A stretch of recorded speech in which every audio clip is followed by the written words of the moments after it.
우리는 모두 나이 듦을 두려워합니다. 하지만 정작 우리가 두려워하는 것은 주름진 피부나 약해진 체력이 아닙니다. 진짜 공포는 내가 더 이상 이 세상에 쓸모없는 존재가 될지도 모른다는 사실, 즉 사회적 죽음에 있습니다. 20세기 가장 치열하게 인간을 탐구했던 두 지성 지그문트 바우만과 시몬 드 보부아르는 바로 이 지점을 파고들었습니다. 그들은 현대 사회가 시니어를 어떻게 변두리로 밀어내는지, 그리고 그 위기 속에서 우리가 잃어버린 존엄이 무엇인지 냉철하게 분석했습니다. 오늘 당신은 그들의 목소리를 통해 당신의 노년이 단순히 생물학적 퇴화가 아니라 거대한 사회적 기획의 산물임을 깨닫게 될 것입니다. 먼저 시몬 드 보부아르의 목소리에 귀를 기울여 보십시오. 그녀는 인류 역사상 가장 방대하고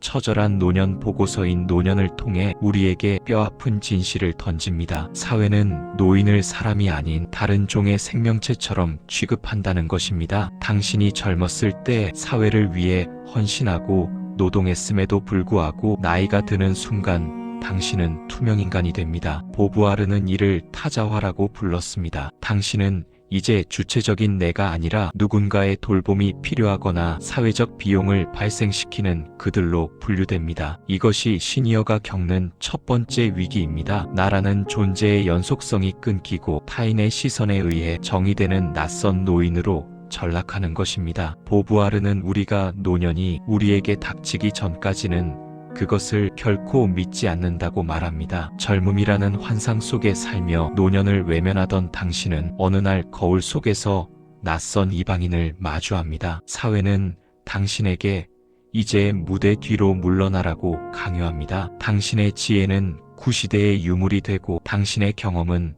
잔소리로 치부됩니다. 보부아르는 이 과정이 개인의 선택이 아니라 자본주의 사회가 생산성이 떨어진 개체를 처리하는 잔인한 방식이라고 일갈했습니다. 당신이 느끼는 고독과 무력감은 당신의 잘못이 아닙니다. 그것은 사회가 당신에게 씌운 굴레일 뿐입니다. 여기에 현대 사회의 예언자 지그문트 바우만이 가세합니다. 그는 우리가 사는 시대를 액체 현대라고 정의했습니다. 모든 것이 빠르게 변하고 고정된 것이 없는 시대입니다. 이 유동적인 세상에서 가장 찬양받는 가치는 새로움과 속도입니다. 그리고 이 가치의 반대편에 시니어가 서 있습니다. 바우만은 소비 중심의 사회에서 시니어가 겪는 위기를 폐기물이라는 충격적인 단어로 설명합니다. 소비할 능력이 없거나 새로운 기술을 빠르게 습득하지 못하는 존재는 이 시스템 안에서 잉여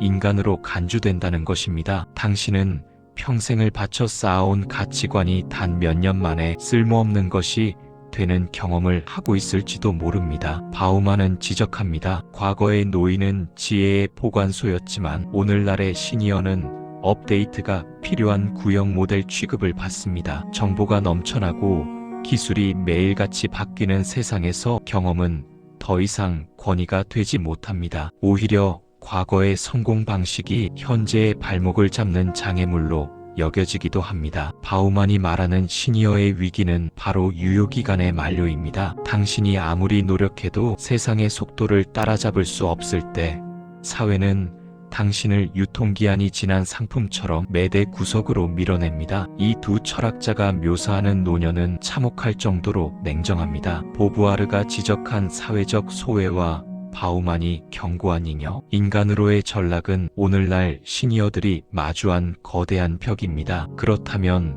우리는 이 위기 앞에서 속절없이 무너져야만 할까요? 아닙니다. 이들의 독설은 우리를 절망시키기 위함이 아니라 우리가 처한 현실을 똑바로 직시하고 저항하게 만들기 위함입니다. 당신의 존엄은 사회가 부여하는 것이 아니라 당신 스스로가 쟁취해야 하는 것이기 때문입니다. 이제 실천적인 변화를 시작해야 합니다. 보부아르는 노년의 위기를 극복할 유일한 방법으로 목표가 있는 삶을 제시했습니다. 그것은 단순히 건강을 유지하거나 소일거리를 찾는 수준이 아닙니다. 자신을 초월하는 어떤 대상, 즉 타인이나 예술 혹은 사회적 대의에 끊임없이 자신을 투신하는 것입니다. 행동하지 않는 노년은 죽음보다 못한 권태라는 그녀의 말을 기억하십시오. 당신이 누군가에게 필요한 존재가 되기를 포기하지 않을 때 사회가 더 쉬운 타자의 굴레는 벗겨지기 시작합니다. 바우만의 통찰을 빌려온다면 당신은 소비자가 아닌 창조자로서의 정체성을 회복해야 합니다. 세상이 당신을 쓸모없다고 판단하는 기준은 오직 소비와 생산입니다. 그 기준을 거부하십시오. 숫자로 환산되지 않는 가치, 즉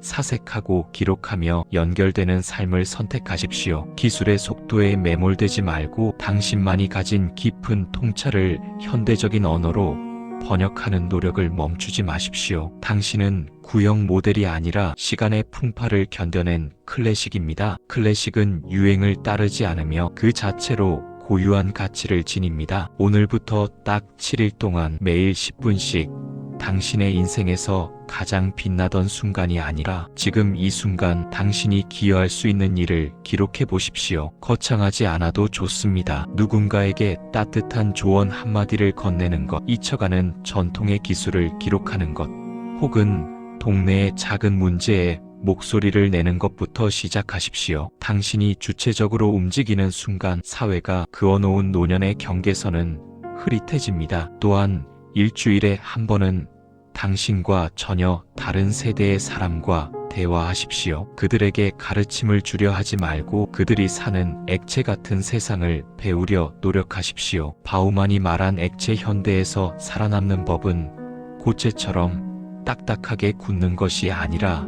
유연하게 흐르면서도 자신의 본질을 잃지 않는 것입니다. 청년들의 언어를 배우고 그들의 고민에 공감할 때 당신은 고립된 섬에서 벗어나 거대한 바다의 일원이 될 수 있습니다. 노년은 인생의 내리막길이 아니라 가장 높은 곳에서 삶을 조망하는 절정이어야 합니다. 보부아르와 바우만이 경고한 위기는 우리가 깨어있지 않을 때만 유효합니다. 당신이 자신의 가치를 사회의 시선에 맡기지 않고 스스로 정의하기 시작할 때 위기는 기회가 됩니다.